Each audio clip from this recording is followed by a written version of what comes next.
Hey there, everyone. Thanks for joining this session. Very excited to give this topic on Terraform, and this is my first Drupal GovCon. So hello and welcome to Spinning Up Drupal on AWS with us. My name is Wilfred. I work as a tech lead in Moondraft Innovation Lab, Bangalore, India. You can find me at Will2091 on Drupal.org and WillNetCon on Twitter. So the session, this session is we'll cover what is infrastructure as code concept. We'll go through what are the tasks that task categories that is involved in infrastructure as code. We'll also see what are some of the tools that is involved with the IAC, and to what is Terraform. We'll quickly talk about the Terraform architecture and a few of the Terraform commands. Then we'll go through the demo or video. It'll be a combination of demo and video. And then we'll have the questions. Feel free to add your questions on the Q&A. I can take a look at that as and when I get time. So before jumping into Terraforms and all, I would like to give a brief to set the right context here. So why is it that we want, what is IAC and all? So let's say in the past, before the picture, let's imagine that what we'll do if we want to deploy a software, an application. Have a code, you will buy servers, and either you or a dedicated sysadmin will set up these servers. They will configure the networks, create some route tables, install those software. If it's a PHP application, those necessary PHP, then configure those softwares. Want a database, goes and install the database, and these are the necessary steps that's involved in preparing this server so that it is ready for your application, right? And these are all manual. So because of that, it involves high human resource cost. It has got more effort and time. There is higher chance of human error, right? So most probably there will be a case where you hit some error and then you'll do it all over again. And then we're still talking only about setting up the server. What about maintenance? Let's say what if we want to update the software version? What if we want to deploy a new release? What if we want to perform regular DB backups? What about recovering the applications? What if we want to change the network configurations? And a lot other maintenance activities are there, right? And also take the case of multiple environments. Like you got 3 environments, dev, UAT, and prod. You want to do all these activities in these environments. So the DevOps that is right now or after automation, it's pretty simple, right? We automate all this process with something called as infrastructure as code.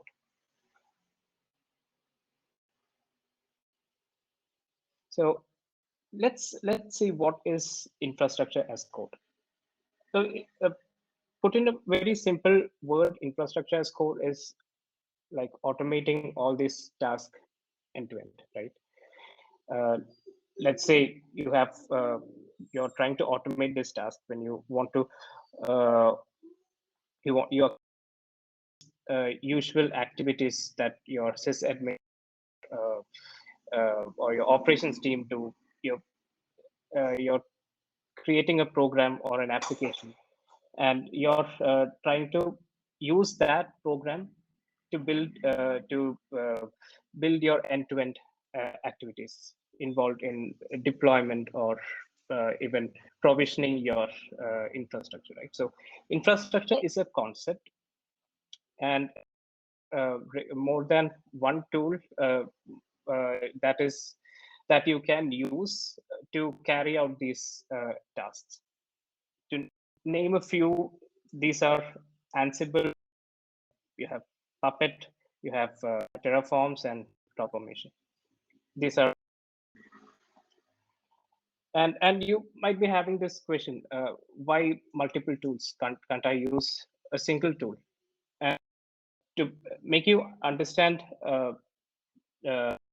pretty straightforward answer is no. You can't use a single tool. You'll have to go with combination of tools. So to get more context about that, we'll also have to talk about the three main task categories that is involved in infrastructure as code. So the first task that we have here is the provisioning of your infrastructure, right? So this has got activities like spinning up your server, then activities like configuring the network, adding load balancers, then any activities which is related to configuring your infrastructure. And configuring already infrastructures which are provisioned. So things like installing the apps, installing the necessary dependent softwares, and any activities which are required to prepare your infrastructure for deploying, right? And then the third category is the deployment itself. And the other point is distinction of phases.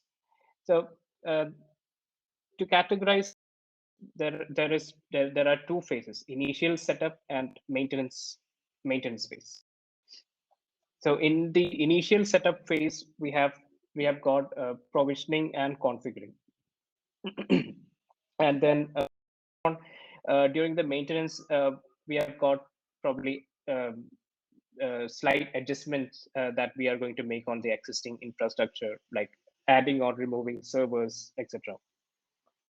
The initial setup phase also has got installing the necessary softwares initially, and then also initial software configurations, right? And then on the maintenance phase, you'll have to regularly update this software, probably reconfigure the softwares, all those stuff. So the multiple IAC tools helps us in automating these tasks in different categories for different phases. And in an ideal world, we use a combination of two or more of these tools. And for example, we use this Terraform tool to um, uh, to spin up the application, spin up the infrastructure rather, and till we set up the initial application, right? And Terraform cannot be used for managing. And there are other tools like Ansible, Puppet, or Chef, for that matter, which helps us to manage the application, and also which helps us with the deployment. But these tools cannot be used for the initial infrastructure setup. And also, there is this concept of declarative versus procedural approach. Different tools use different approach. Procedural is where we have a step-by-step execution. For example, you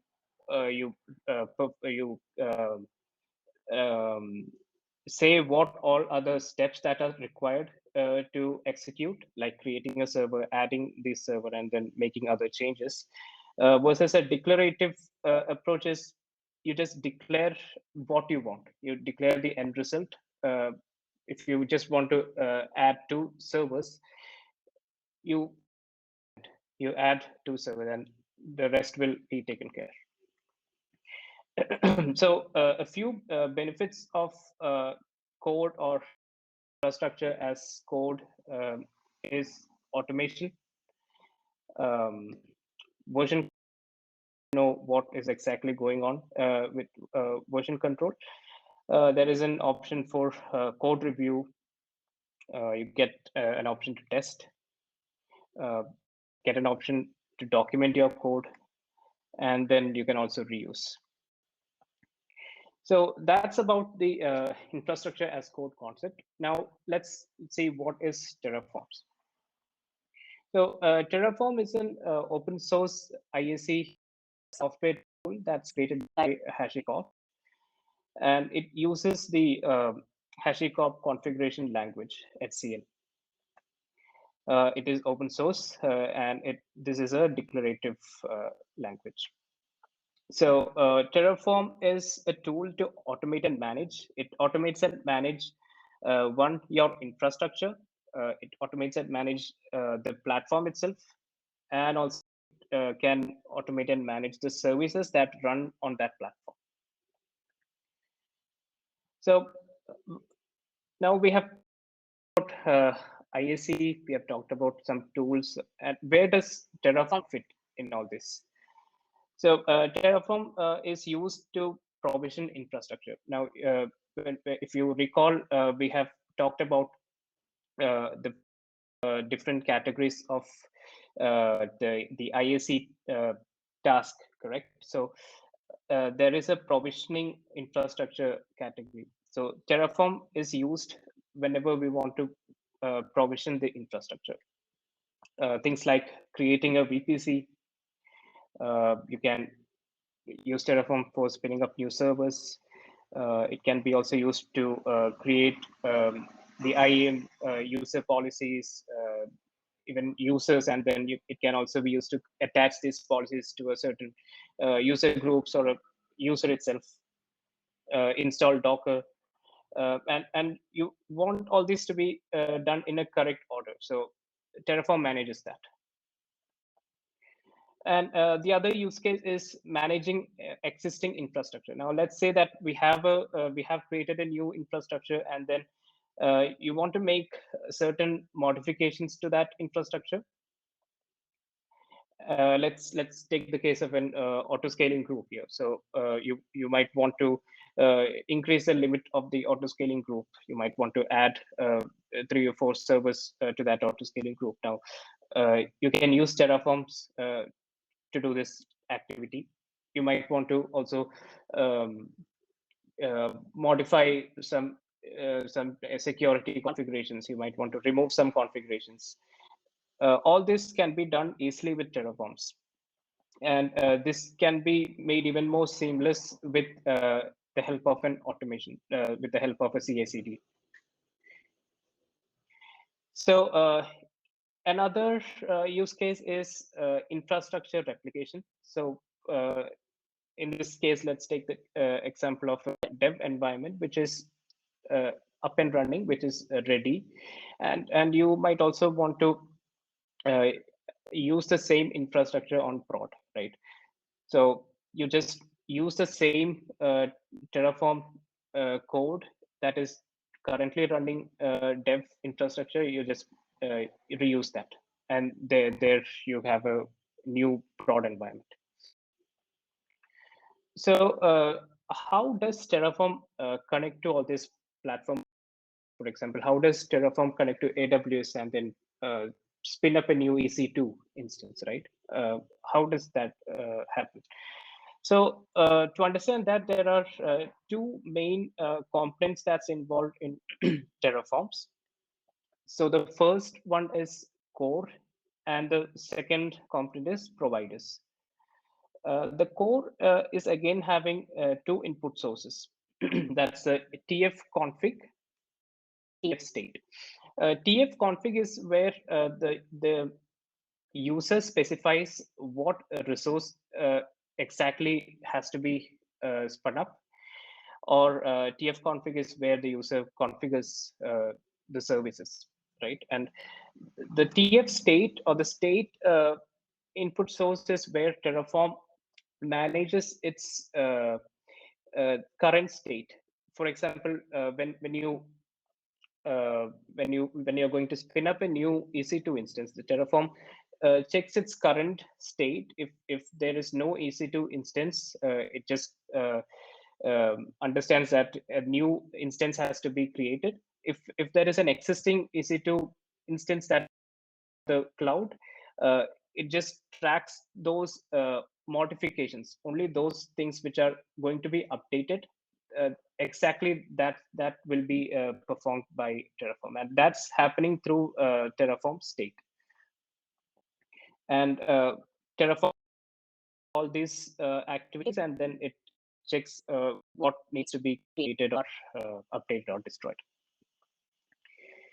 So the next one is providers. Terraform supports all the major IaaS providers, AWS, Azure, GCP. It also supports platform as service like Kubernetes. It also supports services like Fastly. And in that case, easily spin up an AWS resource. You can install a Kubernetes that, and you can run your own service, all with Terraform. Now, Terraform supports over 100 providers. Using these providers, you have the access of over 1,000 resources. For example, you want to create a, you want to spin up a new auto-scaling group in AWS, you just connect to the AWS provider, and through that provider, you get access for all those resources.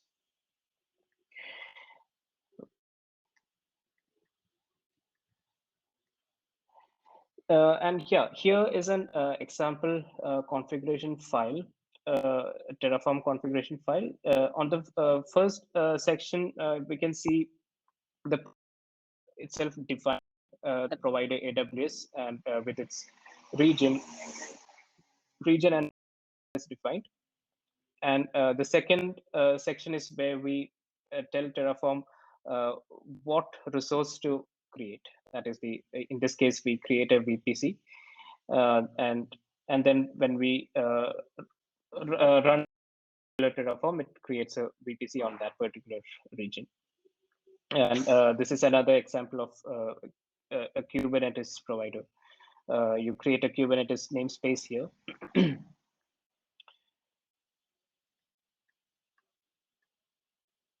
And now let's talk about, let's say, what all other different commands that is involved for different stages. Let's take the same example here. So the desired state is that we want to create a VPC on the US East 1 region. Now, any Terraform project to initialize it first. For that, you have to run the init command. Without init, you won't be able to run any other Terraforms related particular command. And the next one is refresh. So refresh is where it queries the provider and get the current state. Plus, executed to exactly understand what is going to be created or destroyed or modified.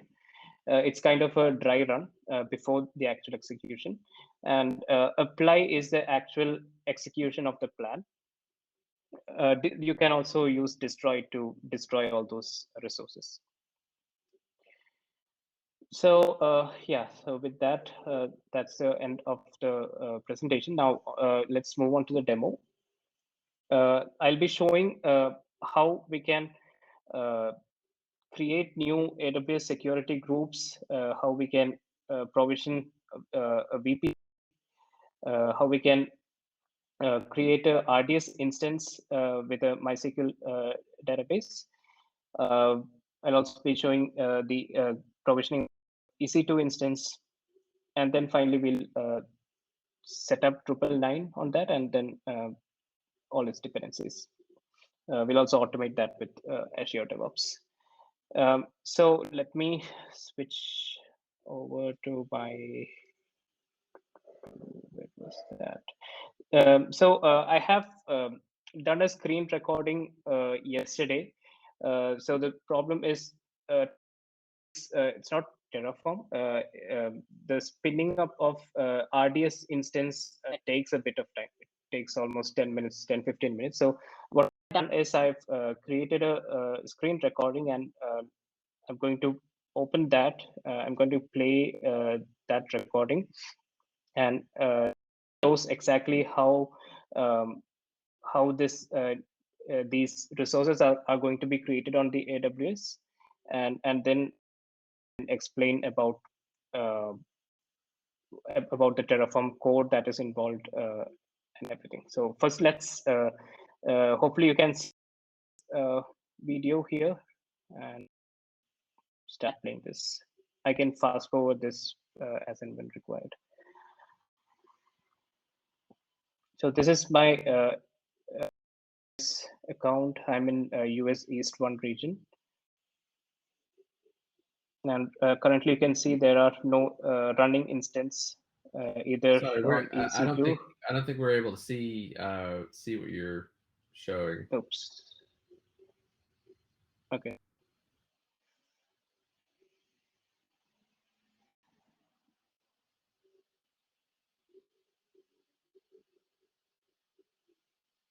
Screen on this side. Can you see my slides? No, not right now for some reason. I see your mouse moving, but that's it. Let me stop sharing and get back.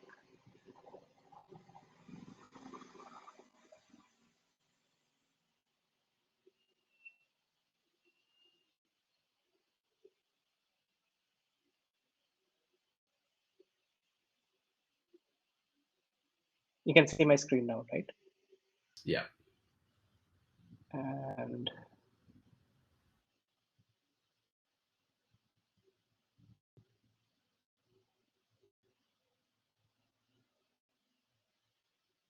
now? Now, yep. Awesome. Okay. Thanks, Jason. Okay. Sorry about that. Okay, so yeah, so this is my AWS account. I'm logged in on the US East 1 region, and you can see there are no instance that's running, no EC2 instance, or there's no RDS instance. It's all blank.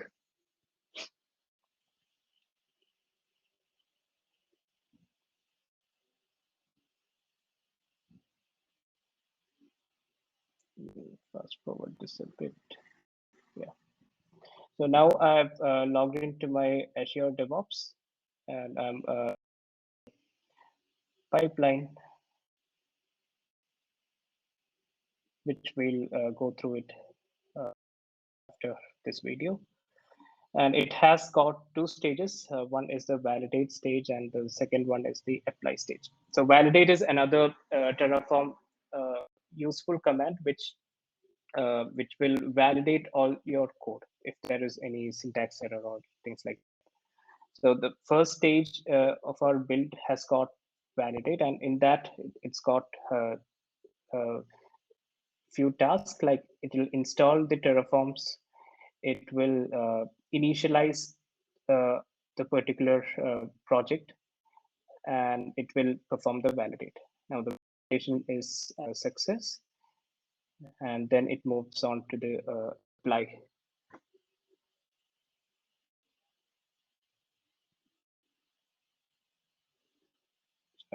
Just forward the so it apply also has got the same steps, except two new steps for plan. And so the plan will show us what all are going to be created, and apply again internally runs the plan command, so that we'll get to know what is going to be created or modified.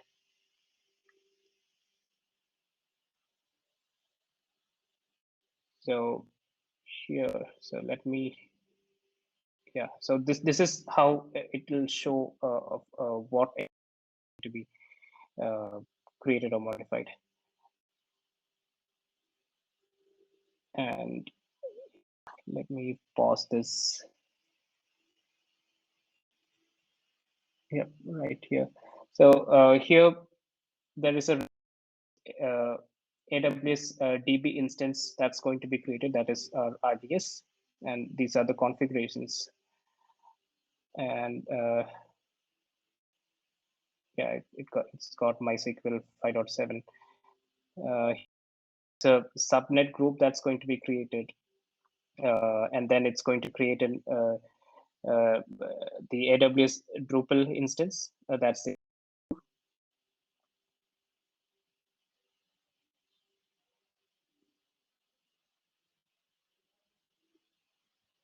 And it has the block in it. So all those will be managed by that AWS instance. And it has yeah, even this is the EC2. So then it creates a gateway, internet gateway. And it also creates a key pair.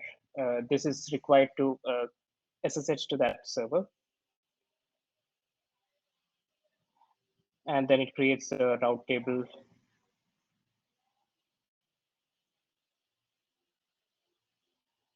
It then creates, yeah, the same route table association. It has created the security group. There are two security for the RDS and the other one for the EC2.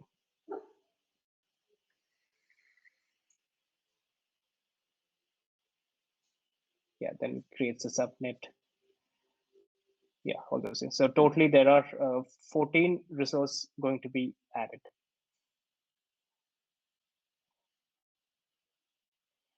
And now, yeah, it's already creating these resources. And now if I fast forward this a bit,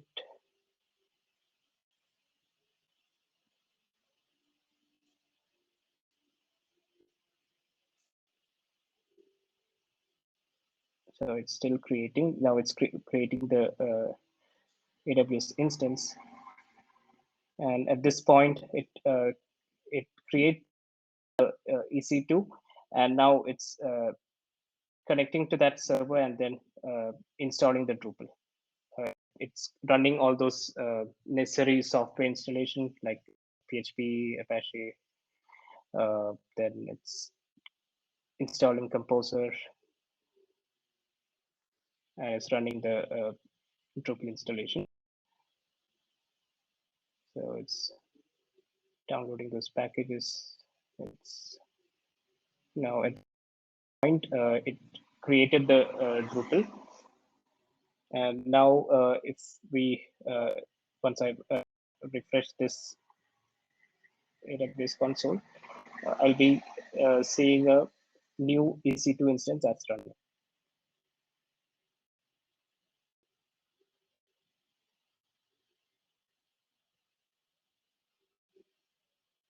There's my new instance with, and on the RDS management console, I'll be able to see the MySQL database as well.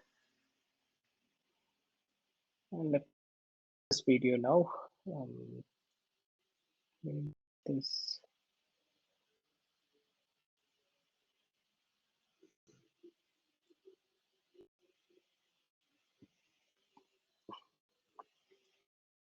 confirm if my screen is visible.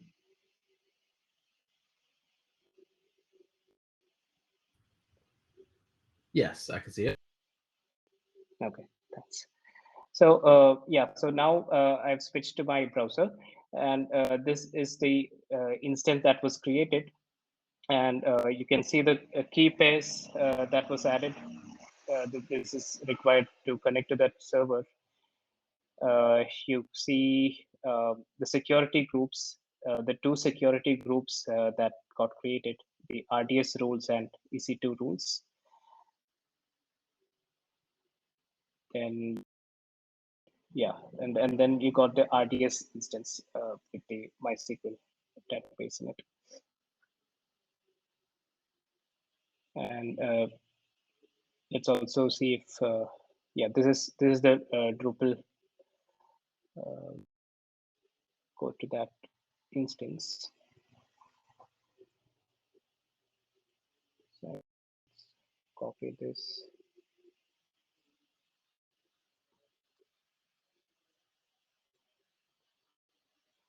let's remove the HTTPS because I haven't set up HTTPS. So that's the Drupal 9. So let me try logging in. Let's see what was that. And I think this is the, yeah. So it got logged in with the admin user.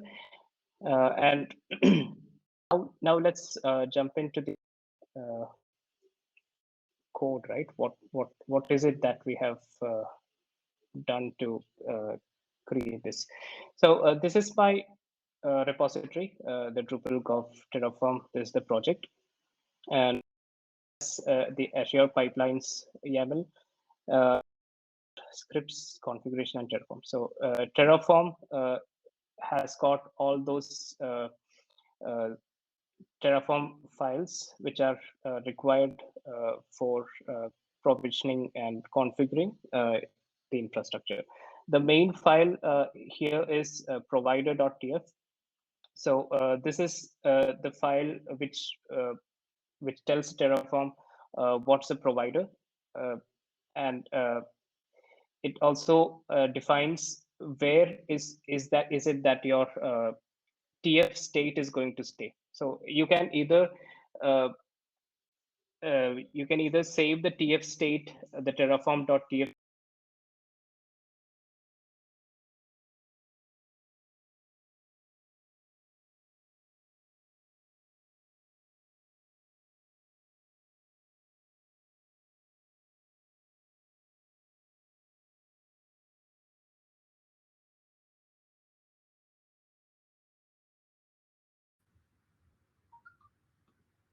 Wilfred, I think we lost you.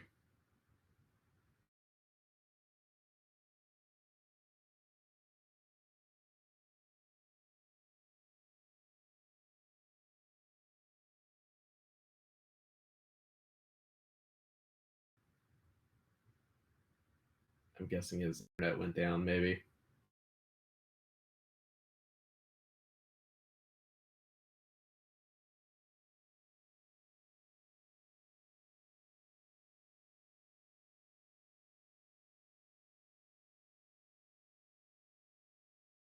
We'll give him a minute, see if he rejoins.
On this session goes to 12:45, so we'll keep it open in case Wilfred rejoins and wants to try to sum up his session here.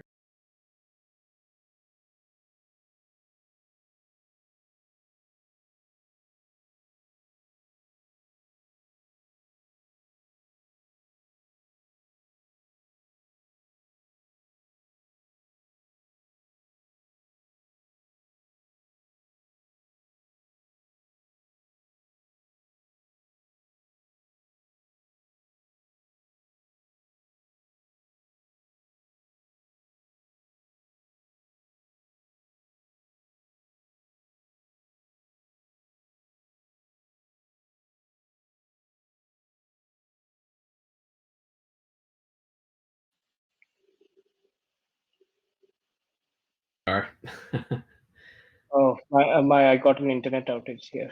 Yeah, Sorry about that. I thought you might have. Yeah, if you want to pick it back up, feel free. Yeah, sure.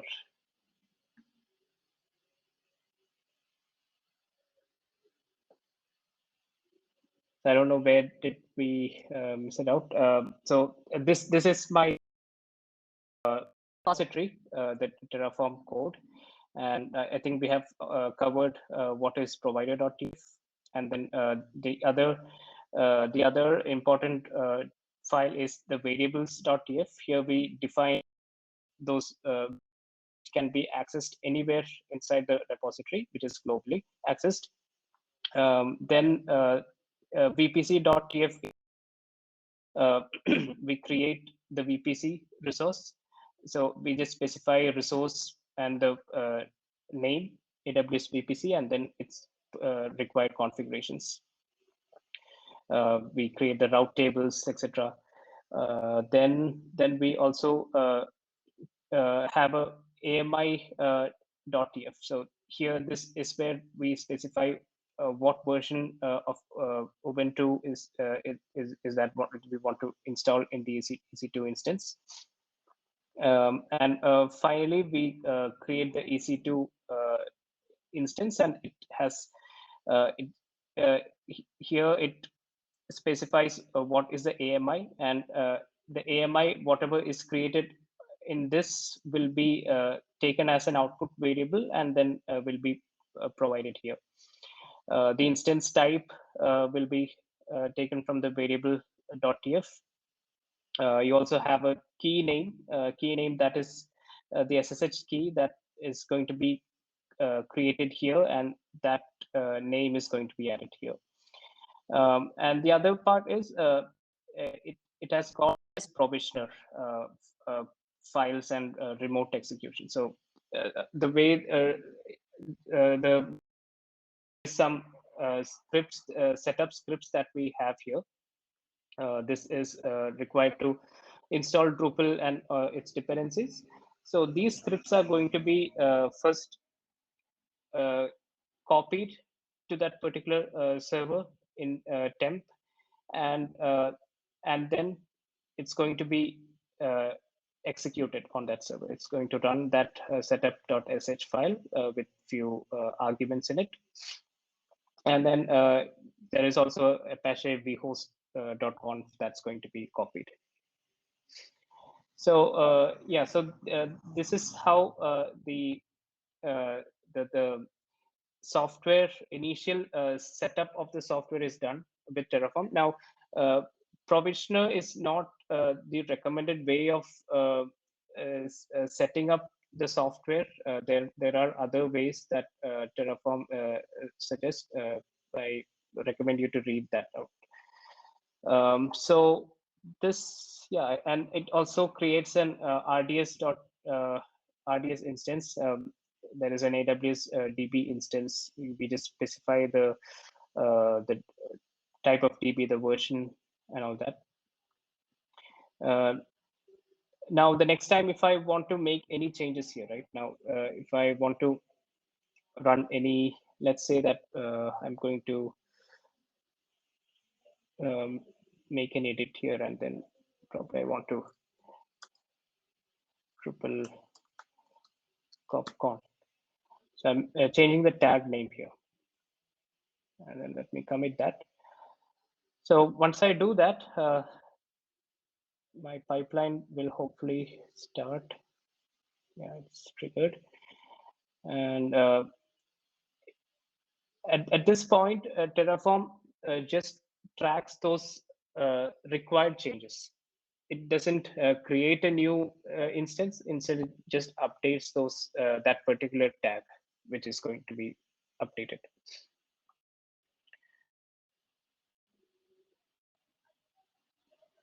It's validating.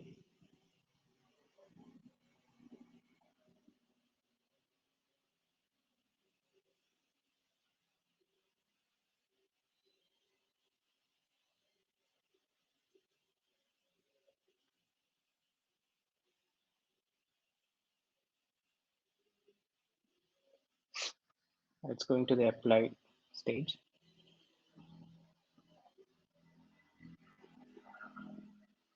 Now on the plan stage, it will show what is going to be modified.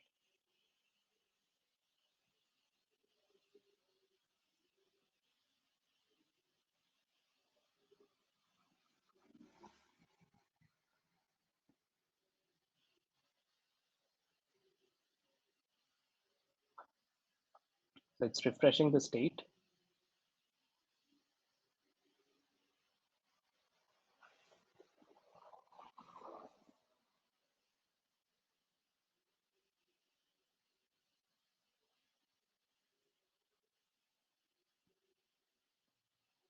So here it tells that there is a change on the tag.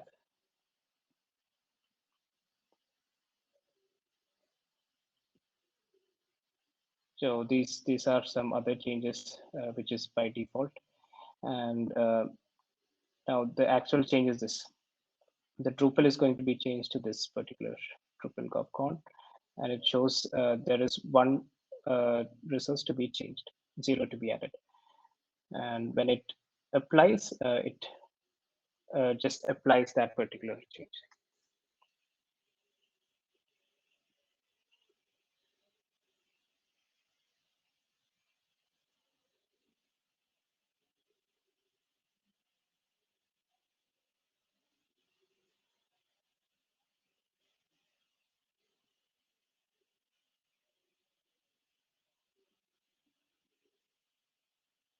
Applied that.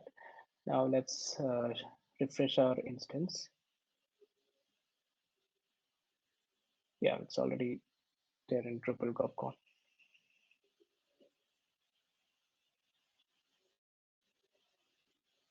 Yeah, now you can see the name has changed to Drupal GovCon.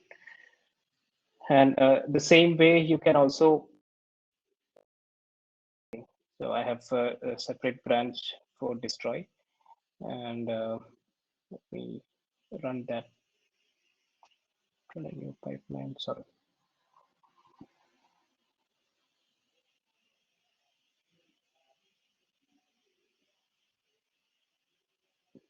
So I'm changing it to destroy. And this is just a simple pipeline which will destroy. So if you take a look at Azure pipeline YAML file, there will be one stage that is destroy, and here you can see the command that is destroy. So it will take the current S3 bucket. This is my S3 bucket, and it will get the current state, and it will destroy those resources.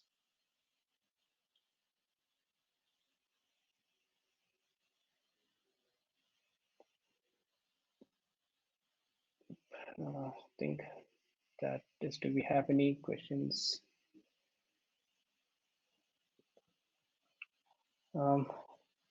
Yeah, Mark is asking any good Terraform tutorials. I have myself, I have gone through this Terraform official documentation itself. There is this Terraform official site. Let me just add that in the message.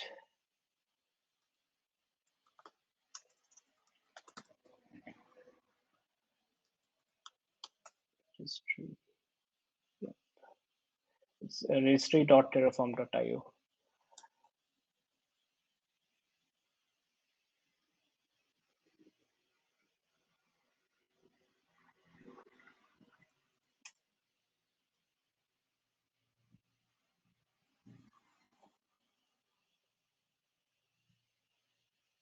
And the thing with Terraform is it's pretty straightforward. It's the syntax is very simple. It's just you specify like we covered earlier. It is taking a declarative approach. So you just specify what is it that you require, and the other inside logic is handled by the Terraform itself.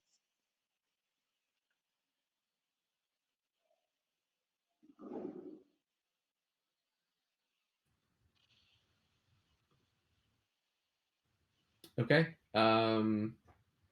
Well, I saw that you answered the question that was in there. I don't know if there's anything else you want to add to that, but that's very helpful.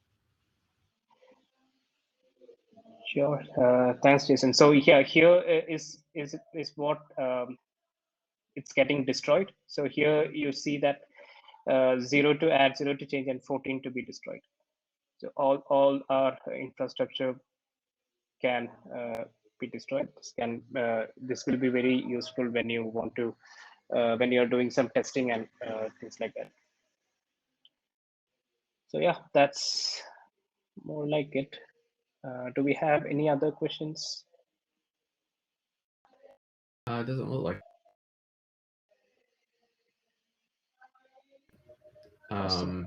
Give everyone a chance to ask anything if they want.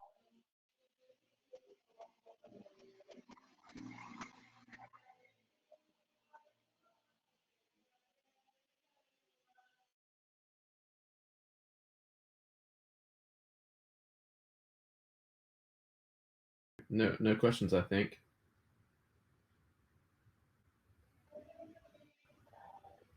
Well, Right. thanks everyone for Thank you, Wilfred. joining. Yeah, my pleasure. All right, thanks. Thank you.